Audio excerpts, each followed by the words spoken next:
No he reparado en gastos. No se entra así como así en Mordor. ¿Tengo cara de idiota? Sí, tengo el sueño muy ligero, Chills. ¿Los de abajo me oís? Llame a los de abajo. ¿Por qué? Porque están abajo. I am photographer of art. I talk English for the wedding of the world to the weddings. It's okay for me. It's cool. Voy a matar a Moe. Programa 79, hola a las personas. Hoy nos ponemos unos... Venga, va, otra. Venga, no. Yo creo que lo de antes le ha dejado un poco trastocado, ¿eh? Sí, es que estaba pensando en eso. No pasa nada, Sergio. No pasa nada. Venga, bebe agüita. Se te ha cortado el pis, Sergio, no pasa nada. Programa 79, hola a las personas. Hoy nos ponemos nostálgicos para recuperar una de esas películas que marcaron la infancia de los niños de los 80 y los 90. Hoy hablamos de piratas, de hadas, de abogados, de londinenses y de Hook, de Steven Spielberg. Y lo hacemos, como siempre, pues los tres tontos que formamos este programa. ¿Qué tal, Víctor y Mick? Los tres tontolabas, Sí, ¿no? Bien. Bien. Aquí, bueno, contento de que hagamos Hook, que siempre fue una de mis películas favoritas de pequeño. O sea, me alegra que lo digas, Mick. Me alegra que lo digas porque la gente nos ha escrito sorprendida por... Ya, en plan, ¿Hook? Pero en serio, de verdad. ¿Por qué vais a hacer Hook? A mí también me tiene un comentario también por ahí, en plan, ¿vais a hacer Hook? ¿Por qué? ¿Por qué? Pues porque nos da la gana. ¿Sabes? Porque se puede. Porque se puede, porque ¿cuánto hace que no habéis oído hablar de Hook por ahí? ¿Cuánto? Pues vamos a hablar nosotros hoy. Y ya no la ponen tanto en la tele como antes. Sí, porque hubo una época que casi todas las navidades caía. Pero... Y era unas buenas navidades, ¿no? Sí, Como hombre, pero es que, claro, sí, que tú te pones ahora a Hook y echas una tarde estupenda. O sea, quiero decir... O sea, tú pones la tele y está Hook y no puede haber nada mejor en la tele, seguro. O sea... Ni lo va a ver. Puede haber. ¿Puede haber el qué? A ver, ¿qué? ¿El qué? A ver, ese terreno. No, me voy a salir de... No. Está muy bonita. Vale. Bien, bueno. A la púpera. Víctor, a la púpera. Quería, porque siempre decimos que no nos escucha nadie y bueno, es verdad que nos hacemos un poco las víctimas, pero quería dar las gracias sobre todo a dos personas que nos escribieron porque hubo un fallo en iVoox y nos lo avisaron los chicos de Cruzando el Charco podcast. Y creo que también en su momento fue un podcast, pero lo tienen abandonado, El Palo de Lluvia, que nos avisaron y para que se vea que, pues, que sí, que la gente nos escucha y hay un poco de orgullo en eso. Por cierto, los chicos de Cruzando el Charco podcast nos decían que a ver si nos pasamos por su podcast a hablar de la vida. Tampoco he sabido muy bien de qué podemos hablar nosotros ahí, porque hablan de cosas de listos. Hablan de cosas de listos, pero ¿cómo sí. qué? O sea, pues yo he visto lo de los mensajes y tal, de que o sea, hago un mensaje y digo, bueno, pero digo, estará Sergio contestándonos. Digo, no, ¿de qué habláis? ¿De qué habláis? Podcast de el Cruzado del Charco. Hablan de historia, de filosofía, de política. Estuve escuchando el otro día uno sobre la leyenda negra de España. Oh, qué bonito. Pero muy sesudo y todo lo contrario a lo que somos nosotros. Claro, es como sí. Que decimos lo que primero se nos viene a la cabeza, pues ellos estudian y leen. O sea, ellos se preparan los programas, como nosotros hicimos en algún momento, ¿no? Sí, otrora. Claro, otrora, sí, antaño. Años más allá de los eones. En una galaxia muy lejana también. Eso es. Después de, bueno. En nunca jamás. Venga, retomando. Oh, ¿has visto, cómo reconduzco, Joder. Ojo, madre mía. Que, bueno, es una película que el otro día, es que no me acuerdo si fue durante el programa o no, fue fuera de micros, que Víctor decía que no la recordaba haber visto. Es verdad que leer la sinopsis de esta película hasta me da pereza, porque yo creo que todo el mundo sabe de qué va Hook, pero bueno, aún así lo haremos. Peter es un prestigioso abogado que vive por y para su trabajo. Tiene una familia a la que apenas dedica tiempo, en especial a sus hijos, porque se ha olvidado de lo que significa la infancia. Sin embargo, cuando sus hijos son secuestrados por su antiguo enemigo, el Capitán Garfio, y llevados al país de nunca jamás, se verá obligado a viajar a la segunda estrella a la derecha y todo recto hasta el amanecer, donde con la ayuda de Campanilla podrá recuperar no solo a sus hijos, sino también esa maravillosa sensación de hacerse el mamarracho con 40 años delante de niños que cuando crezcan se darán cuenta de que su padre era un tipo bastante ridículo, de esos que no aceptan que en TikTok los bailes son solo para niños de 15 años. No lo puedes hacer si tienes 40 años, por favor, parad. Escuchamos el tráiler.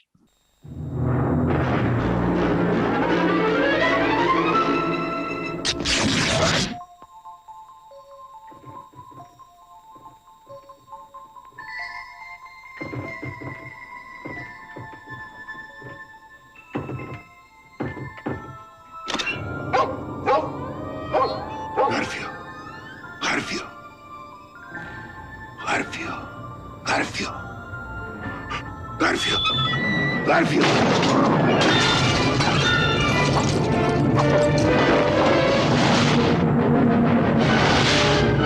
Dios mío, los chicos. Wendy. Mark. Jack. Maggie. Las historias son ciertas. Ha vuelto para vengarse.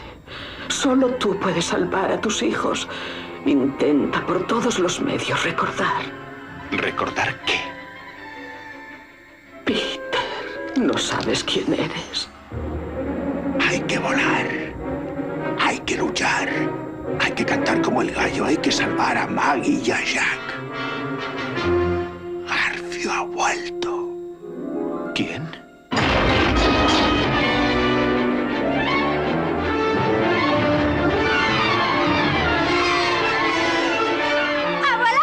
Dios mío, ¿a dónde vamos? Al país de nunca jamás. ¿Dónde?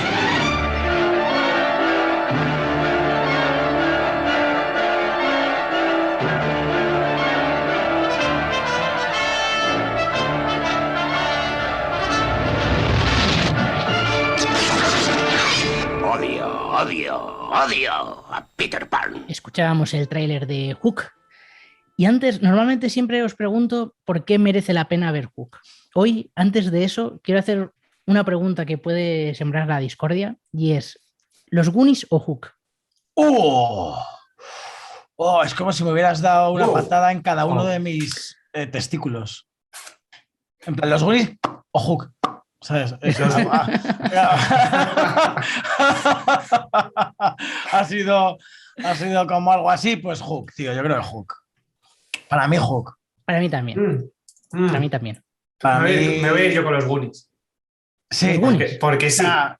Sin desmerecer a los Goonies, pero yo creo que es mejor película, Hook, que los Goonies, sin ser mala los Goonies, ¿no? Los Goonies me genera como más fandom, más de... Más fandom. Sí, más como algo nostálgico, como, no sé, a lo mejor es que la he visto más o la recuerdo más de cuando era pequeño, pero he visto las dos como más o menos por igual, eran como muy de... A mí en mi época de infante eran ahí como las dos más comodín, que veía probablemente todas las semanas. Es que no sé, vosotros, es que más Hook yo creo, pero estaban ahí, es que de memoria, ¿eh?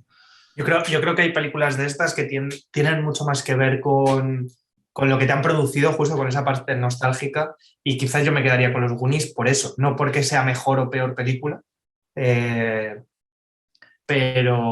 bueno, me quedaría con los Who por nostalgia, no por otra cosa mucho más grande. Lo preguntaré por Instagram solamente por el gusto de dar patadas en cada testículo a más gente. Que de vez en cuando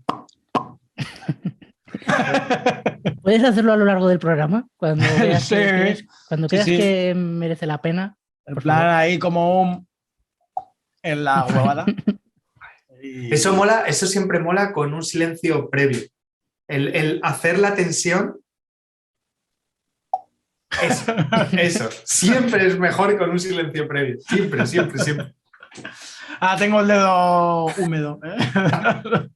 Vamos a salir de ahí, mejor. Venga, vale. ¿Por qué merece la pena ver Hook? Por ejemplo, Víctor, que te pillo un buen momento.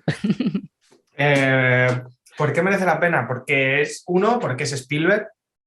Y yo creo que, fíjate, después de no recordar una peli que posiblemente haya visto, pero es una de esas pelis que no recordaba bien, por John Williams. Sí. Por la música de la película. Creo que si tengo que elegir algo por lo que ver, creo que sería por la música. Y personalmente también por Robin Williams. Hacía mucho, no sé por qué, que no veía una película suya. Desde su muerte y no volví a ver ninguna suya por lo que fuera, no sé por qué. No, porque aunque esté muerto puede seguir viendo cosas suyas. Sí, pero era una sensación mental. En teatro no, pero... Era como una sensación mental de, bueno, pues no había vuelto a ver nada. Y la he visto esta semana y, joder, es un tío al que te genera una cantidad de cariño verle en pantalla que es abrumador. Pero lo dicho, si tuviera que elegir por qué, creo que es una película, aunque suene tonto, pero muy bonita. Creo que es una película súper bonita. Creo que la banda sonora es maravillosa. La historia es muy guay. Y luego el arte. A mí me gusta mucho, me gusta mucho esa parte artística de la película, aunque creo que a veces se queda... siendo Spielberg, creo que a veces la película se queda excesivamente teatral en algunos momentos. O sea, para mí. Es que, a ver, es el 91, ¿eh? Lo sé, pero bueno, 2 años después tenemos Jurassic Park, que las cosas también, aunque tengan esos años, pero bueno, es una percepción personal, ¿eh? En algunas de las secuencias, no por supuesto en toda la peli, sino en algunas de las secuencias. Pero bueno, creo que me quedo con eso que he dicho, ¿no? Con esos puntos que creo que le hacen una película no solo nostálgica, sino que es gustosa de ver, ¿no? O sea, te gusta verla y es una película que te evoca cierta felicidad y cierto drama bueno, ¿no? De este momento feliz de llantillo. Bueno, has dicho que es una película bonita, así que yo ya tengo que pensar en otra cosa. Sabía que te iba a pisar esa palabra y he querido pisarla. Como si fuera un ornitólogo que te está mirando. Es que siempre... Bueno. Pero eso explícalo, porque si no los oyentes... No, pero mola dejarlo ahí, simplemente. Que la gente, claro. Simplemente dejar que el pájaro vuele, no es... Yo creo que es que la gente no entiende el programa por ciertas cosas que dice Víctor a veces, que es como... ¿Pero de qué están hablando? ¿Sabes? Bromas internas, hay que seguir más a Víctor en redes sociales. Claro, sí, es que claro, las bromas internas no se entienden, macho. Es lo que hay. Es lo que hay. Bueno. Y luego, es un programa cerrado. Has comentado, has dicho que hay parte teatral en la película. Es verdad que también Peter Pan y la herencia teatral que hay detrás puede que también la haya marcado un poco a la película de algún modo. ¿Tú, Mick, por qué? Bueno, es que es como que esa segunda parte, ¿no? De Peter Pan. A mí es que estas cosas me encantan, ¿no? Este tipo de historias, en plan de coges un mito, ¿no? De un clásico y como que le das una vuelta de tuerca y de repente pues es como que, venga, 30 años después, ¿no? De lo que pasó en los hechos acontecidos en Peter Pan como tal. Pues de repente recuperas ese clásico y bueno, pues Peter es un tipo que ya vive en el mundo real, ¿no? Que ha evolucionado, que tiene una familia con hijos, tal, y que ha dejado, ¿no? De ser Peter Pan y de ser un niño, ¿no? Que es en definitiva también un poco de lo que siempre habló Peter Pan, ¿no? De la niñez y de la madurez, ¿no? Y de ser un niño perdido, ¿no? De esos niños perdidos. Entonces, recuperar eso y hacer esta obra, pues esto al final es una posmodernidad en estado puro, ¿no? O sea, es como coger eso, coctelera, ¿no? Y dices, bueno, pues ¿qué pasaría, ¿no? Si esto... Es Cobra Kai. ¡Claro, tío! ¡Es Cobra Kai, joder! ¡Sí, tío! Por eso a mí me gusta ese tipo de cosas, tío. Es como recuperarlo y hacerlo bien, ¿no? Y y como introducir todos esos elementos. Es como, joder, pues ahora, ¿qué pasaría si de repente Garfio, ¿no?, secuestra a los hijos de un Peter? ¿Habéis visto que he dicho ahí Garfio? Un poco en plan como si lo dijera Garfio, ¿eh? No me detengas, Smith. es que, tío, es que esta película, mira que yo no soy tanto de abogar por el doblaje, pero es que en la película doblada al castellano es tan mítica para nosotros aquí en España, pero a lo mejor hay gente de fuera, ¿no?, de Latinoamérica o así, o que escucha el programa y dice, joder, ¿por qué hablan tanto de que no lo entiendan? Pues que era Ricardo Solans, ¿no? Me parece el que doblaba a Dustin Hoffman, bueno, Dustin Hoffman, De Niro, Pacino, ¿no? Sylvester Stallone, tal, o sea, bueno, tenía una serie de personajes y era como el doblador oficial en aquellos años de Dustin Hoffman, ¿no? Y ese Garfio que hace él, a mí es que me parece maravilloso. Y bueno, creo que es un guión, es un gran guión, es un guión estupendo en función de, como digo, pues sin ser algo original, ¿no? Es como me estoy inventando un personaje, una historia concreta, es como que tiramos de ese background que ya ha habido antes y hacemos una película de aventuras estupenda, ¿no? Con una serie de elementos y personajes como míticos que, pues si ya el Capitán Garfio como tal, pues es un personaje muy mítico, aquí creo que es más mítico aún. O Smith, ¿no? O sea, es que el Smith de Boss Hoskins, es que a mí siempre me ha parecido un personaje maravilloso, ¿no? Son huellas de hada, capitán. Es como, claro, hay como cosas tan que para mí forman parte como de un imaginario tan mío. Yo he vivido tanto dentro de Hook, he vivido mucho tiempo dentro de ese nunca jamás concreto. Pues, al final nunca jamás es como el nunca jamás, ¿no?, de la novela o de Disney, ¿no?, que podemos entenderlo a lo mejor tal. Para mí nunca jamás, y para mí Peter Pan es Robin Williams, y el nunca jamás, y Garfio para mí es Hook. Yo me he criado con eso y yo, para mí ese soy no Disney, ¿no? Que muchas veces a la gente, sobre todo a aquella generación, igual tendemos más a pensar en ese Peter Pan de animación, ¿no? Y para mí Sí. no, para mí no. Para mí son ellos, ¿no? Y bueno, como que dato curioso, de esta peli tiene un Razzie a Julia Roberts por la peor actriz de ese año, ¿sabes?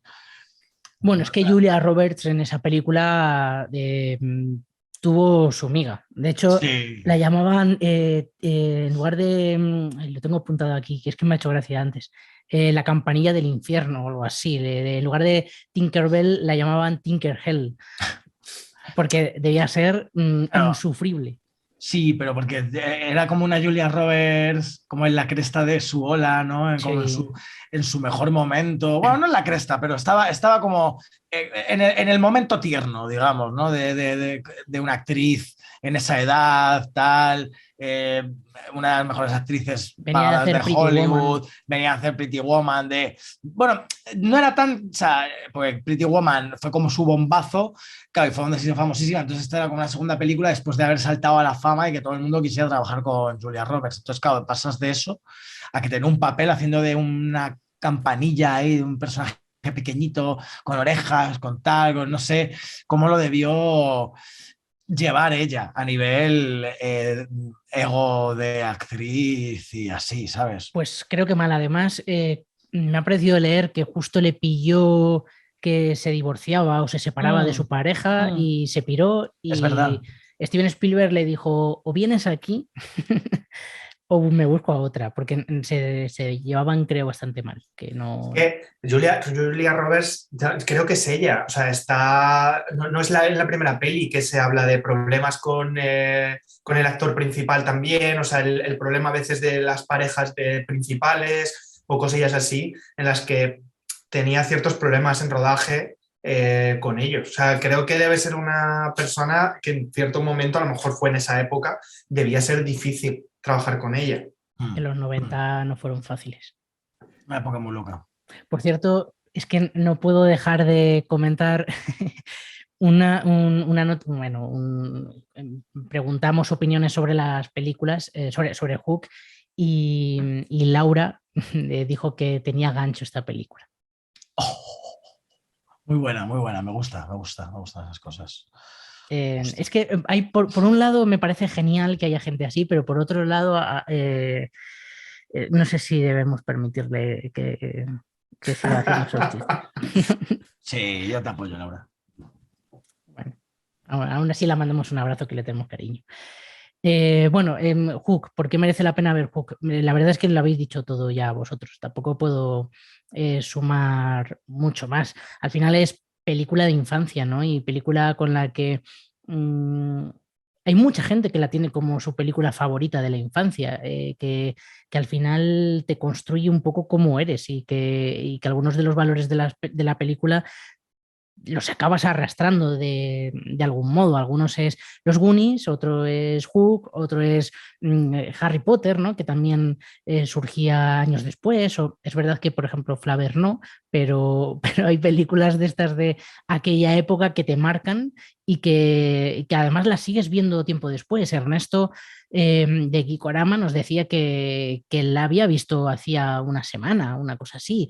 Tú, Mick, creo que dijiste que la habías visto hacía 2 meses, que al final son películas que te traen recuerdos, que te retrotraen a otro momento y bueno, pues de vez en cuando las echas un vistazo. Además, con la tranquilidad y con la certidumbre de saber lo que va a pasar, de decir, este es como el sitio en el que estoy tranquilo porque me van a contar una historia que conozco todo lo que va a ocurrir, conozco los elementos y no voy a tener sorpresas, simplemente voy a disfrutar de algo que ya conozco y además que nos gusta.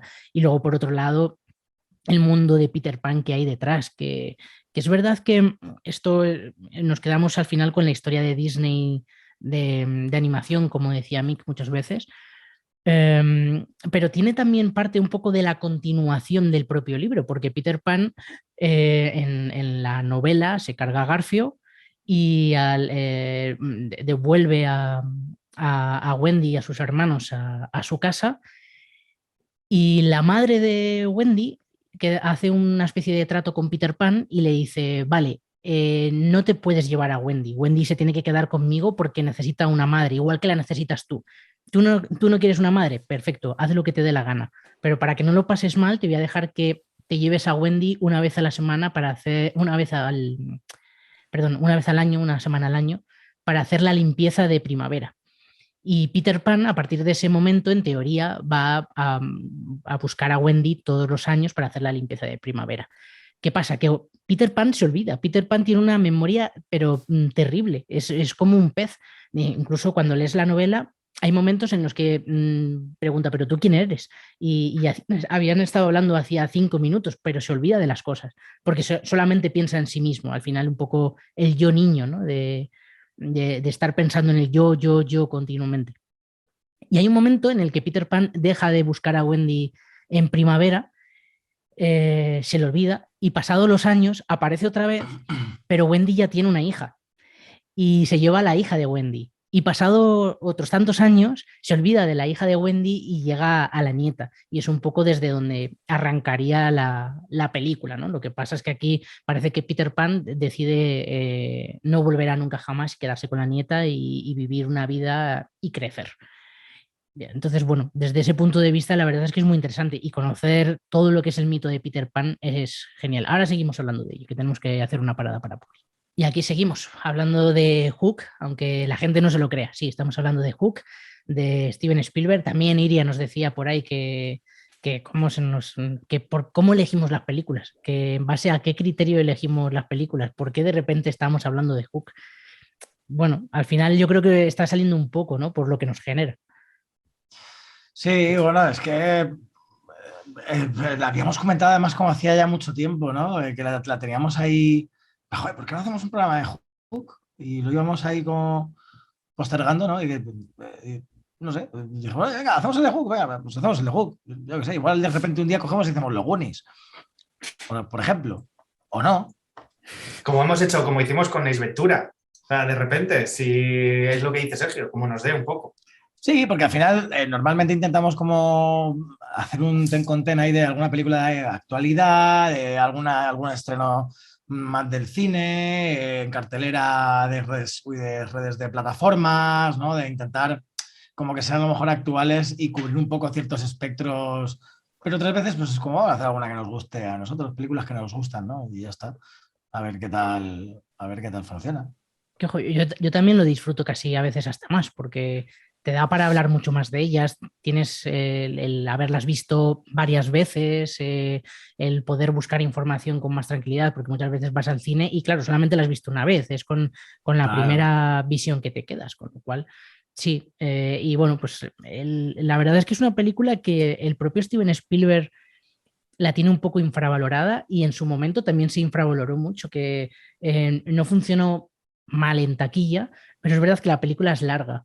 Y en ese momento las familias, el meterse casi, no es que yo creo que dura más de 2 horas, ¿no? La película. 2:20. 137 minutos. 2:20, Claro, sí. meterte 2 horas y cuarto al cine con niños podía ser un poco pesadete. Y más en aquel momento, Claro, sí, además que es verdad que bueno, se iba mucho al cine en familia, que ahora yo creo que también se está Sí. perdiendo. Ahora te pones más Netflix directamente. Sí, pero que estábamos entonces un poco como más habituados a un cine familiar de 95 minutos, ¿no? Claro. De películas de 1 hora y media más, o 1 hora y 40 o algo así, pero ahora, sin embargo, yo creo que nos estamos yendo ya más a las 2 horas y algo, incluso. Sí, eso es 40 una duda, porque luego vas viendo películas de hace tiempo y resulta que hay muchas pelis que duran más de lo que recordabas y hay zonas en las que es verdad que hay pelis muy medidas, como posiblemente sea el terror sea una de las películas más medidas en cuanto a tiempos, en 90 minutos y muchas veces se cierra un poco ahí y las de aventuras suelen superarlo un poco, pero bueno, es verdad, yo creo que de todas formas ahora también da la posibilidad por precio y por combinación de precio y por combinación de lo que tienes en casa. O sea, eso al final es un poco así. Pero es verdad que yo creo que ir a salas antes no es como ahora. No, ha cambiado un poco, yo creo, la historia. Bueno, a lo mejor hemos cambiado nosotros. Bueno, yo creo que el público sí que ha cambiado al final y las películas están como más enfocadas. Bueno, es verdad que esta película estaba muy enfocada también a un nicho, ¿no? Pero están más enfocadas a un nicho. Al final es adolescentes y niños. Y luego entre medias alguna película que la va a ver gente de todas las edades, pero se va mucho a eso ahora el cine.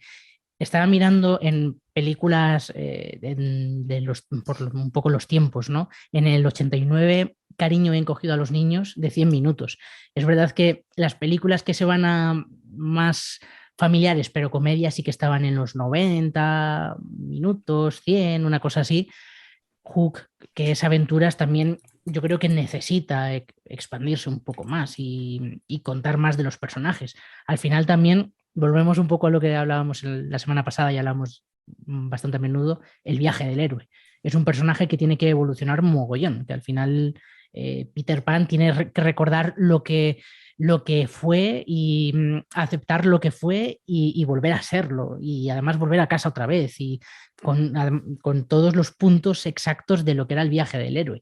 Entonces, bueno, también entiendo que tenga que extenderse a más, pero no funcionó del todo bien. Y es verdad que luego yo la recuerdo como un exitazo, pero no, no lo fue para nada. Mira, estaba mirando también como estuvo nominada por varias cosas a los Oscar y aquel año que fue el año del silencio de los corderos, La Bella y la Bestia es la peli que menos dura de las nominadas a Mejor Película, que son 85 minutos. Pero el silencio de los corderos se acerca a las 2 horas. Baxi la supera, JFK lo supera y El Príncipe de las Mareas lo supera. O sea, que de ahí tienes que muchas veces creo que también se va más al drama. Claro, sí, por supuesto. Pero me refiero que esto me ha pasado a mí también, de que muchas veces estás leyendo y piensas y se ha dicho como que las pelis ahora duran más que antes. Y yo creo que depende muy mucho. O sea, ahora de repente tienes El Irlandés de 3 horas y media que la llegaron a poner en cines, pero en su momento tenías un Lawrence de Arabia o tenías películas también de una duración enorme. Entonces, bueno, pues es un poco de todo. Yo creo que en este caso, en esta peli, yo creo que hay en cierto punto que igual le hubiera venido bien un poquito menos de metraje. Aunque es verdad que es curioso porque no se te hace larga. A mí personalmente no se me hace larga, pero sí que tienes la sensación de que 2 horas 20 para lo que consideramos una película quizás es largo para este tipo de peli. Es que también pasa por muchos momentos la película, porque Garfio aparece creo en el minuto 40 o en el minuto 50. O sea, aparece casi a mitad de película. Y es que la película se llama Hook, que la película no se llama Peter Pan. Bueno, realmente aparece antes. Aparece Bueno, al sí, en el principio. Claro. Bueno, pero y en la casa ya cuando ves la rajada y todo, el Garfio en la pared y tal. vas viendo ciertos detalles que te van dando ese detalle, o sea, van construyendo al personaje. Claro. O sea, en ese sentido es como el monstruo que nos enseña, ¿no? Es como el... Sí, un poco van haciendo pequeños plantings y tal, y al final es como ¡pum! Ves a Garfio, ¿sabes? De hecho, creo que aparezca tan tarde hace que el personaje tenga mucho más peso. Porque van hablando de él, van el Garfio y no sé qué, y la nota, el tal, y hasta que luego aparece Garfio, es con el momento en que aparece y cómo, ¿no? En plan, cómo le llevan el Garfio, ¿no? O sea, cómo va Smith a por ese Garfio y todos los piratas, ¿no? Sí, el Garfio está aquí. Está muy bien presentado. Sí. Claro, es como pum, y al final es como, es tan musical y es tan casi de malo de opereta, ¿no? De decir... Hay mucho divino al final. Claro, es como y los planos que hacen hasta que se da la vuelta y aparece Dustin Hoffman, ¿no? En plan, hasta que sale, ¿no? Y es como... parece que hay un público ahí, ¿no? Que está ahí, venga, que salga. Es como una rockstar de los piratas, ¿no? Me parece que eso Spielberg lo hace y magistral. Que también ya conocemos a Garfio. O sea, no es un personaje que sea nuevo, ¿no? O sea, eso también tiene, supongo, ese lado positivo. Que es un personaje, claro, que es un personaje que ya conoces para bien y para mal. O sea, simplemente quieres la presentación de ese Garfio. O sea, pero ya conoces al malo. Y yo lo que sí me ha hecho mucha gracia al verlo ahora es, y en esa escena, además, en la presentación y luego en esa parte, es cuánto de Hook hay en Jack Sparrow. Todo. ¿Cuánto de Hook hay en Piratas del Caribe? Pero en el personaje de Johnny Depp, o sea, es como clarísimo dónde viene la referencia, pero clarísimo. Sí. Está claro, ese Hook, ese Garfio un poco amanerado, además, y tal, ¿no? Los movimientos, la parte del bigote, o sea, hay muchos... Cómo se mueve, cómo abre y cierra los brazos y tal, Smith y tal, ¿sabes? Luego, obviamente, Johnny tira muchísimo de Garfio y él a la hora de preparar su personaje, aparte, bueno, no deja de ser también un mundo Disney, ¿no? Que al final Piratas del Caribe está ahí. Y yo estoy seguro de que cuando era Gore Verbinski, ¿no? El director de la primera, con Johnny Depp lo trabajarían en plan de por ahí. Y Johnny Depp se vería Garfio y vería Hook. Es como pirata, ¿no? Como emblemático, ¿no? Y característico como un pirata un poco diferente. Y pues obviamente vas ahí, ¿no? O sea, al primero yo creo al que acudes para hacer un estudio de un pirata estrafalario, ¿no? Un poco estrambótico y tal. Seguro. Porque luego es verdad que en otras versiones de Peter Pan no es tan así. Incluso en la novela no es bastante más duro, más oscuro, más frío, pero no es tan loca que está loco.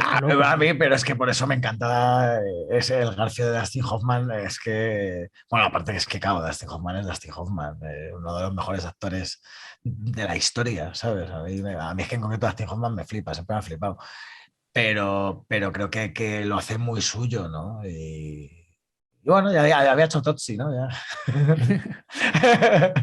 Pues antes que he dicho... Creo, ¿no? Porque lo he hecho muy rápido. Sí, Totsi es del... ¿De qué año es Totsi? Ahora no veo, 80 y algo. O sea, lo voy a mirar. 82. Porque... Sí, vale, sí. Sí, lo había hecho... 9 años antes. Sí. Muy hecho.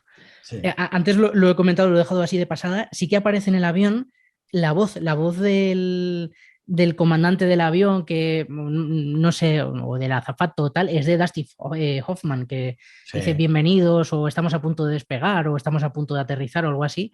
Y es Dustin Hoffman, que Steven Spielberg hace ahí un poco también el guiñito, ¿no? De que está a punto de empezar la historia. Sí. Al final, es que, joder, cuando Steven Spielberg hace algo que no... cago en la leche. Sí, tío, o sea, que... Todo bien, Javi. Que esta película me parece maravillosa. Y luego, bueno, aparte tienes a Rufio, ¿no? Que es uno de los personajes secundarios que más mola. En aquella época, o sea, en el año 91 sacas a Rufio y ese personaje ahí pseudopunk, oriental, skater con crestas y tal, ahí... Es la casa de Tony Hawk. Claro, tío.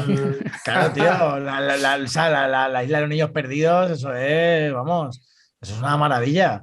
Y además como que todos los niños perdidos ahí que hay esa carambola, y, o sea, como que los niños, claro, los niños perdidos son una pasada, ¿no?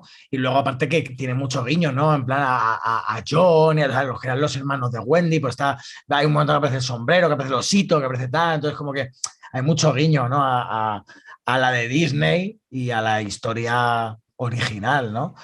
Qué bonito es el momento, por cierto, en el que joder, no me sale el personaje ahora. Cuando Rufio les dice que en qué posición se tienen que poner la línea y se queda el niño tocándole la cara con la música de John Williams, la realización, los pelos de punta, los putos ese pelos de momento punta. Es de lo mejorcito de la peli junto con... de lo mejor de la historia del cine. Dilo, de lo mejor de la historia del cine. Junto con el momento de la cena, cuando empiezan a hacer esa batalla de gallos. La batalla de comida imaginaria. Es una maravilla, es súper emocionante. A mí de hecho, mi secuencia favorita de la peli es esa. Es que duda. Es con lo que te quedas. Cuando llevas a lo mejor años sin verla, yo hacía mucho que no la veía y era de lo que me acordaba, de cuando empiezan a tirarse comida. Y de carambola, sí, también. Sí, ese carambola es un gran personaje. Y o sea, bueno, los hijos de Peter, Jack, ¿no? De hecho, bueno, es que curioso, ¿no? Que justo también se llame Jack, que hablábamos luego de Jack Sparrow, ¿no? Y tal. Es como, sería ese Jack, si ese Jack se hubiera quedado con Garfio, ¿hubiera sido Jack Sparrow? Ojito, que de ahí salga Piratas del Caribe. Entonces, claro, es que alguna vez lo he pensado, es que le he dado tantas vueltas a Hook, tío, que la he visto tantas veces que se me ocurrían un montón de cosas. Y yo, por ejemplo, cuando era pequeño, yo quería que las sirenas esas me cogieran a mí. Claro, o sea, es como la hacen ahí, claro, le dan un beso ahí para darle oxígeno. Era, que sirenas más guays, ¿no? Qué guapas. Y decía yo, joder, yo me quiero ahogarme ahí en Nunca Jamás, que vienen las sirenas ahí a salvarte, como si fueran valquirias, ¿no? Me imagino cuando fueras a la playa, yo me meto al agua. Claro. A ver qué pasa. Con cosas de cemento. Yo quería volar y buscaba mi pensamiento alegre y me tiraba de sitios, pero me hostiaba, claro. Esto cicatriz. Claro, sí, bueno, o sea, que yo qué sé, son cosas que pasan, pero sí, pero lo hice, mi pensamiento alegre y tal, puedo volar como Peter, pum, chichón. Descalabrado ahí, bueno. Bueno, lecciones, pero ahí te faltaba también el polvo de hada. Listo. Sí, joder, bueno, sí. Joder, que da lugar a tantos comentarios. Sí. Eso que acabas de decir. Y lo de volar. Y algunos buenos, algunos malos. Además, en el barrio del Pilar, años 90.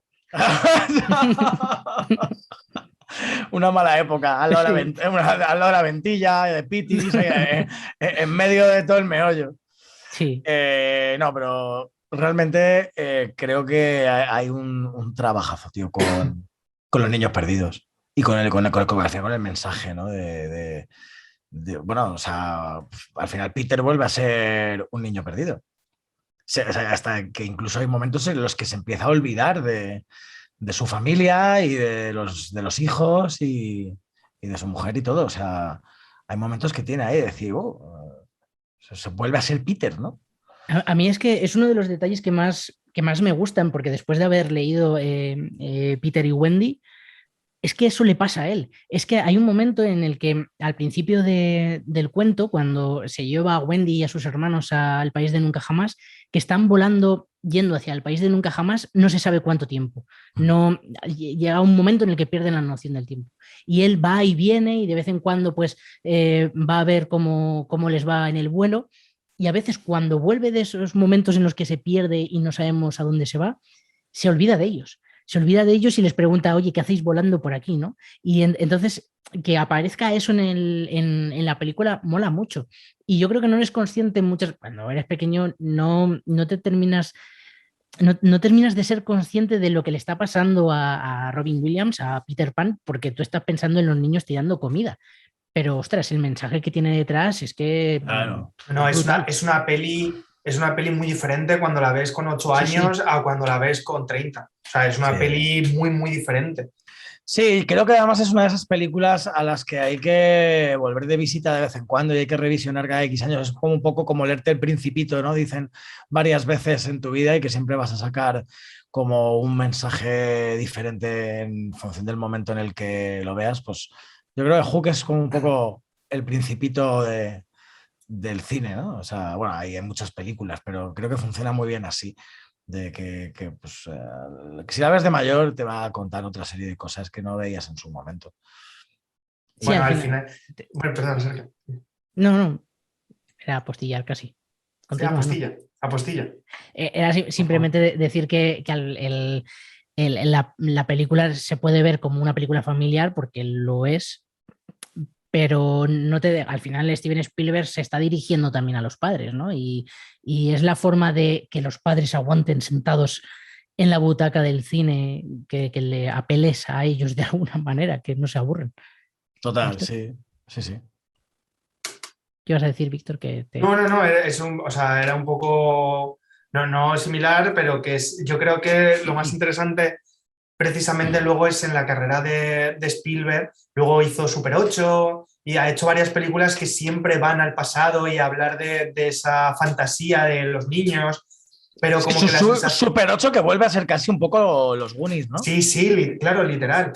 Y me parece, de hecho yo creo que Super 8 se acerca mucho más a la de Donner, a los Goonies. Sí. Pero que la sensación, por ejemplo, con esta película es como, hablábamos de diferenciarla, ¿no? Siendo niño o adulto, cómo realmente la peli la puedes vivir desde un drama, desde el personaje de Robin Williams, con el tema del trabajo, ¿no? De toda esa parte de la responsabilidad, de muchas de las cosas a las que cuando vas creciendo te vas sometiendo.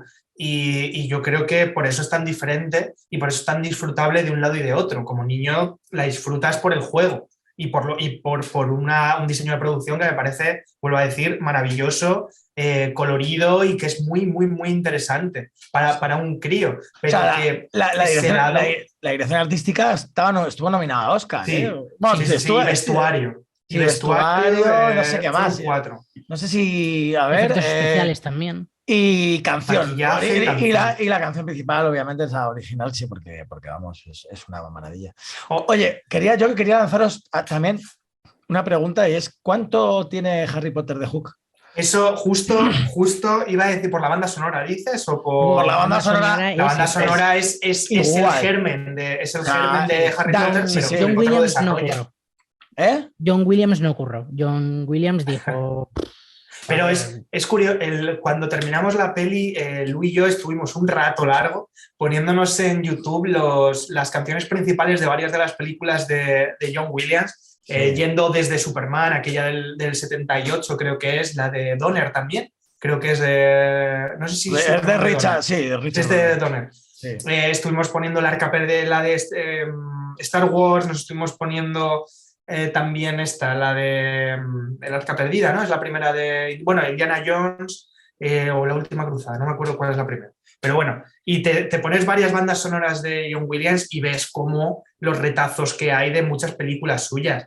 Pero lo de Harry Potter en esta está clarísimo de dónde viene. Pero vamos, sí es. Y aparte, un poco también... ese inicio, ¿no? De casa británica, como casa de varias plantas británica y una especie de chalet, el rollo de los personajes que te encuentras un poco en esa casa cuando ellos llegan, ¿no? Porque al final tanto Wendy, ella de abuelilla, como el personaje de Tootles, que a mí me hace mucha gracia, ¿no? Son personajes que podrían ser un poco Harry Potterescos, ¿no? O sea, Arthur Mallet, que el que hace de Tootles, podría ser uno de los personajes, uno de los profesores de la academia de Harry Potter. No sé, tiene como ciertas pinceladas en varios sitios que me recuerdan al mundo de J.K. Rowling. Tootles es un personaje muy bonito porque al final es un niño perdido que cuando volvió Wendy a su casa se lo trajo también con el resto de niños perdidos y los padres de Wendy le adoptaron para que tuvieran todos padres y madres. Y es bonito, ¿no? que haya continuado con Wendy a lo largo de la historia. Bueno, sí que, a ver, es que Peter Pan es el germen de un montón de historias que han venido después, pero de muchísimas. Ya simplemente es un personaje que no tiene padres o que no conocemos a sus padres o que más o menos sí que sabemos quién es la madre, pero se han separado de una forma que no... Peter Pan está muerto o parece que es lo que ha ocurrido y que iba a decir En busca de Buddy, encantado. Bueno, pues también hay... Nunca jamás al final es como una especie de limbo, ¿no? Una cosa así, pero se puede pensar que Peter Pan está muerto y que no tiene madre o no puede acceder a ella. Al final Harry Potter es lo mismo, ¿no? También niño con ciertos poderes y que no tiene padres y que tiene que vivir un poco con la soledad de la gente que se va encontrando por el camino. Sí. Sí, total. Sí, tiene ciertas similitudes. Al final, bueno, son un poco como elementos comunes, ¿no? En este tipo de historias lo de la orfandad suele ser bastante común, ¿no? A los personajes principales. Hay muy de viaje del héroe también, lo de que el protagonista sea huérfano, ¿no? Es que, bueno, es que el viaje del héroe en esta película es claro y en Peter Pan no, porque te está hablando de otra cosa al final, pero aquí es un señor que tiene que recuperar algo, ¿no? Y que tiene que cumplir una misión. Por un lado digamos, el conflicto externo, recuperar a sus hijos, y por otro lado recuperar la infancia o recordar lo que era la infancia, recordar lo que era no ser un adulto que vive por y para su trabajo, aunque luego es curioso porque cuando está con sus compañeros del trabajo, que nada, es una escena de 15 segundos, recuerda mucho a cuando está con los niños perdidos, que casi empiezan a bailar alrededor de él y a decir tonterías, con lo cual no sabes hasta qué punto ha olvidado quién era. A mí esa escena me hizo muchísima gracia y fue una de las escenas, pero por otra cosa externa a la película, que me hizo como mucha ilusión y como la típica sonrisa tonta, porque hace unos años en una feria de videojuegos, en el E3, que se hace en Los Ángeles, es como la feria del videojuego anual, donde anuncian todas las novedades. Anunciaron, me acuerdo que Nintendo anunciaba un juego que es Splatoon, que es un juego en el que unos calamares, es un shooter de unos calamares, es muy colorido, gracioso y demás.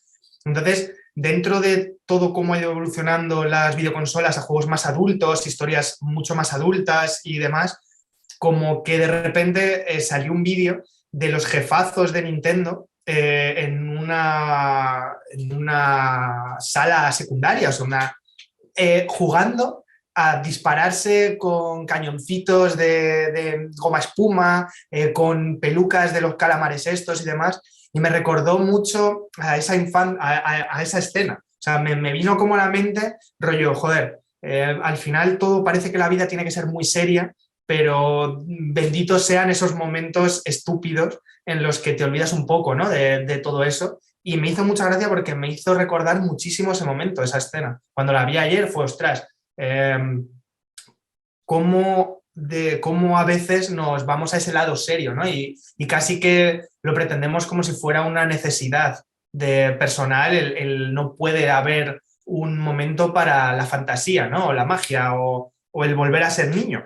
Y me parece muy interesante y que mucha gente debería reflexionar sobre eso a lo largo de su vida. Pues eso es lo que dice mí, que yo creo que es de necesidad de revisión esta película cada cierto tiempo para ver dónde estás, yo creo a veces. Sí, sin duda. Pues vamos a hacer parada para Publi y ahora seguimos hablando de esto. Me da que va a ser programa corto, lo estábamos hablando, es más que probable que sea programa corto, pero bueno, la verdad es que es una película que luego está plagada de de curiosidades. Por ejemplo, hay al final un cameo de George Lucas y Carrie Fisher en el puente dándose un beso, que son los que se elevan. Está Glenn Close, que también nos lo dijo Rodri por ahí. Es verdad que tiene como así cositas que luego además, según van pasando los años, te hacen más gracia, ¿no? Pero sobre todo quería, porque lo hemos dejado pasar un poco por alto, Robin Williams, que al final la película es 50% suya casi. Sí. Y le quería preguntar a Mick, porque en su momento habló En la mente de Robin Williams, de un documental que estábamos hablando ahora que está en HBO, y un poco por si nos lo recomiendas. Joder, pero es que no solo os lo recomiendo, sino que creo que es un documental bastante necesario. Porque bueno, al final Robin Williams, sobre todo lo que ha sido nuestra generación, ¿no? ¿Qué ha sido Robin Williams y la figura de Robin Williams para los nacidos en los 80 y bueno, en los 90, pero sí, ya en los 80, ¿no? Y crecidos en los 90 un poco, ¿no? Porque al final ha sido como un actor de cabecera para un poco el público infantil, ¿no? Era como, para ciertas producciones, era como un recurso. Si está Robin Williams, sabías que iba a funcionar, ¿no? Y sobre todo como una figura de ese cine familiar, habiendo hecho él un montón de cosas más, ¿no?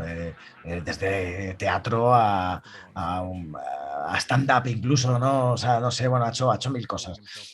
Pero es verdad que para eso, para los de los 80, nacidos en los 80, pues quizás ya desde el Club de los Poetas Muertos, ¿no? Que quizá, habiendo hecho un montón de cosas antes, ya digo, pero creo que a lo mejor es la más característica y la que ya le dio el salto a la fama, o bueno, a lo mejor Good Morning Vietnam, ¿no? Quizá... Te iba a decir, Good Morning Vietnam, sí. Se queda ahí, joder, qué bueno es. Gran película. Sí, Good Morning sí. Vietnam a mí también es una película que me gusta mucho. Que además acabo de ver que no la tengo votada en Film Affinity. Cosas de... no sé por qué, pero sí, o sea, ya, mira, luego cuando hagamos el programa le pongo el botito. Pero como que yo creo que la que más marcó esa época fue el Club de los Poetas Muertos, ¿no? Entonces, bueno, a partir de ahí es que, claro, ya que si el Rey Pescador, Hook, luego, por supuesto, Jumanji. La voz del genio en Aladdin. ¿No? Claro, la Señora of Fire, por supuestísimo Jumanji, Una jaula de grillos, que aunque no era tan infantil, pero fue muy sonada en aquella época. Bueno, iba a decir Jack, antes que Flaver. Jack fue otra que también que funcionó quizá casi mejor que Flaver, porque Flaver es un Sí, Flaver es una película bastante patatera. Sí. Es verdad que se vendió muy bien el muñeco, ¿no? En plan, sí. Vendió mucho el moco. Y luego ya, por supuestísimo, ya terminando los 90, El indomable Will Hunting, que es un peliculón de Gus Van Sant. Y una de mis pelis también favoritas de todos los tiempos, que es Más allá de los sueños. O sea, que a mí en concreto es una película que me flipa, ¿no? Y bueno, ya podríamos seguir, ¿no? Es que si el hombre bicentenario, que si tal, que si bueno.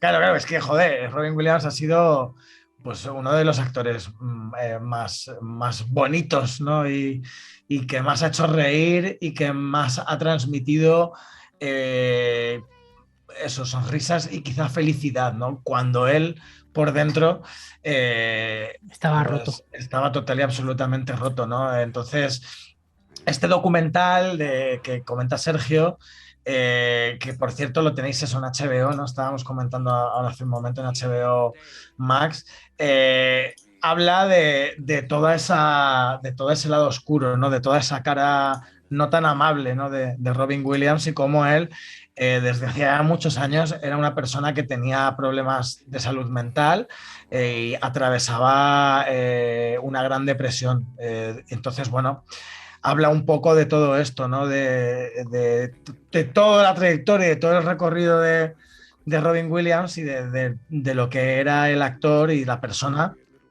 Y bueno, pues un poco los motivos o las causas que le pudieron llevar a lo mejor al suicidio, ¿no? Entonces creo que es un documental muy bonito de ver, muy tierno, muy necesario, y que, bueno, al final habla de ciertos temas tabú que creo que debemos empezar a considerar y a tratar de otra manera y a darle más importancia de la que tiene, porque hoy, por ejemplo, estaba leyendo unas cifras y en la radio decían una barbaridad hoy, es que están colapsándose los centros de salud mental después de la pandemia con chavales entre 13 y 20 y pico años. Sobre todo eso, críos en muchos casos. Claro, que son gente que no supera siquiera la mayoría de edad con graves problemas mentales. Entonces, que haya un colapso de centros y camas, hablo de ingresos de chicos de 13 años que se intentan suicidar y muchos de ellos lo consiguen, ¿no? Y que estas cifras no se manejan, no nos las dicen, no se habla. Y el suicidio es la primera causa por muerte masculina en este país. Entonces creo que igual debemos empezar a tener ciertas cosas en cuenta, ¿no? Y no dejarlas pasar y, bueno, hacer un plan de prevención del suicidio como está mandado y no lo que tenemos, que sé que se está trabajando en ello y bueno, pero queda mucho trabajo por hacer, ¿no? Entonces, sobre todo, dando visibilidad a estas grandes figuras y cómo una persona que todos hemos tenido en mente durante toda nuestra niñez y durante todos los años 80 y los 90 y parte de los 2000, como uno de los actores con la sonrisa eterna, ¿no? Porque era eso, Robin Williams era el actor de la sonrisa eterna, ¿no? Y la cara más tierna y que siempre él tenía un personaje muy, muy de payaso, ¿no? Y él lo hablaba, ¿no? Que era un payaso, ¿no? Era un clown, él hacía mucho el clown. Y entonces, ¿no? Pues ver que alguien que sufre tanto luego puede tener, que detrás de una sonrisa, ¿no? Como esa o como la de otros grandes personajes o grandes figuras públicas, haya una hecatombe de tristeza y de melancolía como la que había dentro de la mente de Robin Williams, pues daba que pensar, ¿no? Y entonces, y es curioso que es, no voy a decir común, pero sí que se da en payasos o en cómicos que acaban con un dolor interno brutal y que acaban autodestruyéndose. No es el primer caso. De hecho, bueno, por también traer un otro completista a estaría muy bien que se viese también el de Jim and Andy, de Robin Williams, de Jim Carrey. Claro, claro, y Andy Kaufman, ¿no? Que es un poco el personaje de Man on the Moon que hacía Jim Carrey, y habla un poco como también de todo el viaje que hace Jim Carrey para llegar a ese personaje y cómo pues Jim Carrey es otro tío que ahora está mejor, pero Jim Carrey está destrozado con una depresión también de que ha estado medio loco. Pero entonces, bueno. ¿Cuántos nos enteramos después, ¿no? Ahora a lo mejor las noticias ya suelen ser, o ya se está más abierto a que se diga, pero no son pocos los actores que se vinculan a que tienen todo lo que a lo mejor mucha gente soñaría, pero luego acaban en el alcoholismo o acaban en la depresión o acaban en la autodestrucción absoluta. Pero bueno, es como muy complejo, ¿no? Sobre todo la figura, para mí esta figura de Robin Williams es lo que has dicho. Es esa diferencia entre cómo él estaba y lo que eran sus personajes en cine. Y al final lo vinculabas tanto a esa felicidad que yo creo que el choque es mayor por eso. Es enorme. Sí. Entonces, bueno, este documental, La mente de Robin Williams, al final es eso, un viaje un poco a la mente de la persona y entonces, bueno, que es un documental que creo que es muy necesario y ha de verse. Queda apuntado. Esto, por supuesto, entra en otras cosas que recomendaríais para completar Hook, pero ¿qué otras más? Yo tengo, por supuesto, leer Peter Pan en los jardines de Kensington y Peter Pan y Wendy. Me parece que es de obligatoria lectura. Si eres niño, yo creo que leerle esto a tus hijos tiene que ser genial, pero si eres adulto, es que es muy necesario este libro. Yo fíjate que nunca, o sea, es una asignatura pendiente, ¿eh? No me he leído nunca los libros y en algún momento lo he pensado porque a mí además como el mundo de Nunca Jamás y o sea, el personaje de Peter Pan y Hook siempre me ha gustado mucho y lo tengo ahí pendiente, así que en algún momento seguro que lo hago. Vamos, el libro, nunca mejor dicho. Luego también como película tenía apuntado La isla de las cabezas cortadas. Que Justo también... iba a decir. La isla de las cabezas cortadas que, joder, creo que es una película que a lo mejor igual pasó un poco desapercibida en su momento, pero a mí me parece una película estupenda. O sea, eran películas de piratas canónicas. Sí, pero bueno, a ver, yo además siempre he dicho que también está un poco inspirada, yo veía como muchas cosas en la isla de las cabezas cortadas de Monkey Island, tío. Claro, que bueno, a ver, también obviamente en Piratas del Caribe como que hay mucho de Monkey Island, ¿no? O sea, Barbossa es LeChuck, el pirata LeChuck, bueno, o sea, el personaje de Orlando Bloom, ¿no? Es un poco Guybrush, ¿no? Y creo que en la isla de las cabezas cortadas también había ciertas similitudes. Que aparte de esa película también Gina Davis como en uno de los mejores momentos de su carrera. Mira, voy a volver a ver la isla de las cabezas cortadas, tío. Sí. ¿Qué demonios? ¿Qué demonios? Era una gran película la isla de las cabezas cortadas. O sea, a nivel así de más de piratas también completista, pues yo qué sé, es que la isla del tesoro, yo qué sé. Sí, al final. A nivel, a ver, pero también luego a nivel infantil, o sea, la historia interminable, o sea, es como algunas películas o las del Cristal Oscuro, estas películas que son muy de niños entrando en mundos coloridos o oscuros. Sí, dentro del laberinto. Más que el Cristal Oscuro, dentro del laberinto.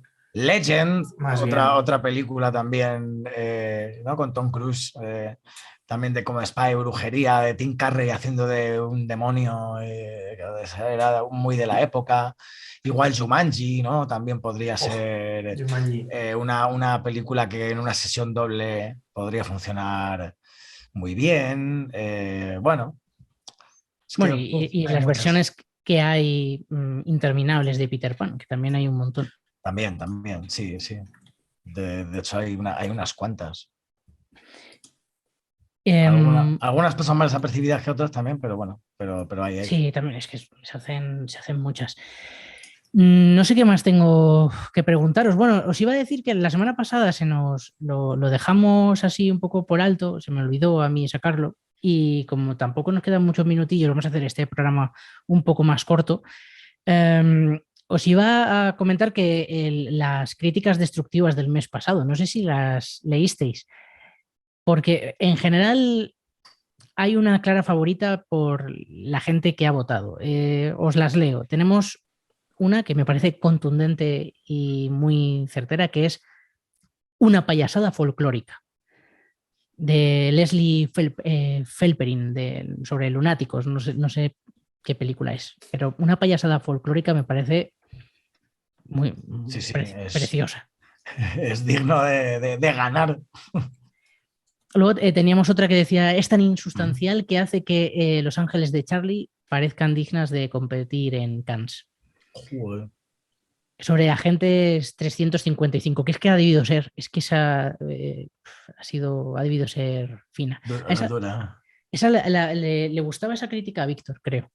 Sí, a mí estaba rescatando a ver cuáles eran exactamente, pero creo que eran la 2 y la 4, la 2 y la 5, y esta era porque iba más allá, ¿no? Es como que quería hacer daño y... Haciendo daño además a otra, a una tercera, que eso también está muy bien siempre. Siempre que puedas hacer daño a otro que pase por ahí, es genial. Luego también estaba por ahí Es un infumable disparate, de Elsa Fernández Santos, del País, sobre prisioneros de Ghostland. Prisoners of the Ghostland. Bueno, sí. Hombre, claro, pero es que ya sabía esta señora dónde iba.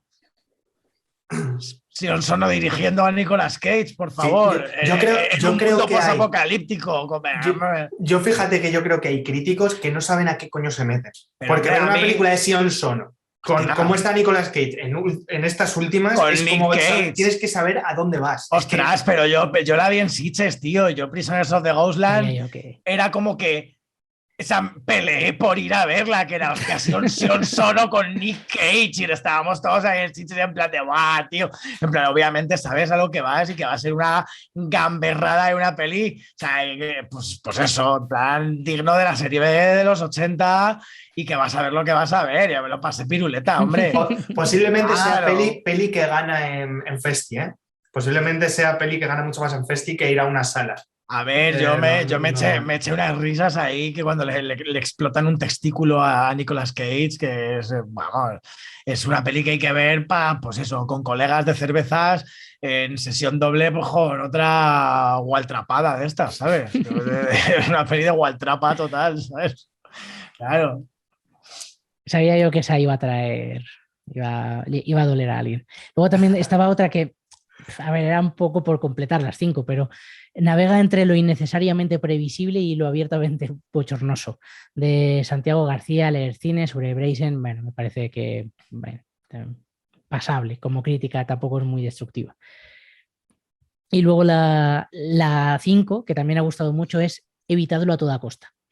Evitadlo a toda costa. De Greg Wheeler, también sobre Brazen o Brazen, no sé tampoco qué película es, afortunadamente, por lo que veo. Y casi todos la 5 ha gustado mucho, y la de la payasada folclórica también, junto con la de Los Ángeles de Charlie. A ver, yo me quedo con la de la payasada folclórica. Y la que la de Los Ángeles de Charlie también me hace mucha gracia. Yo es que lo de la payasada folclórica es probable que lo utilice en algún momento. Es una payasada folclórica, sí. Sí. Yo creo que me lo voy a apropiar, me lo voy a quedar, sí. Sí, es un poco como frase casi de lagarto insincero y payasada árbitro folclórica. lagarto insincero. Siempre estará en nuestros corazones ese hombre, ese chaval. Es una payasada folclórica, me la quedo, me la apunto. Bueno, pues yo creo que con esto ya podemos cerrar el programa y no nos vamos a cenar porque nosotros tenemos que seguir. Lo contamos, decimos que vamos a grabar 2 programas seguidos. Sí, hoy vamos a hacer doblete por cosas nuestras. ¿A vosotros qué os importa a vosotros? Claro, a vosotros porque sí, porque bueno, porque la vida, nos vamos por ahí. A lo mejor algún día tenemos cosas mejores que hacer que hablaros, ¿no? Que estar aquí contando espurria, ¿sabes? No, bueno, y cortamos también porque hemos dicho que es que igual, si no, este programa va a quedar muy de nostalgia, de ay, ¿os acordáis cuándo? Ay, mire, qué bonito, ay, tal, no sé qué, y tal. Tampoco vamos, técnicamente tampoco le damos a dar mucha más bola, ¿no? A Capitán Garfio. No, ni vamos a darle más carambola al Capitán Garfio. Pues ya es embarrar, es que lo que queda ya este programa es embarrar. Esto, claro, de aquí adelante ya no trae nada bueno. No. Nos vamos a grabar el siguiente programa, que va a ser Hierve. La tenéis por Filmin y será para la siguiente semana. Y ya pues lo vamos anunciando. Y yo creo que ya está todo dicho. Hasta la próxima, ¿no? Supongo. Adiós a todos, ¿no? Un programa con mucho gancho. Sí. Hasta luego.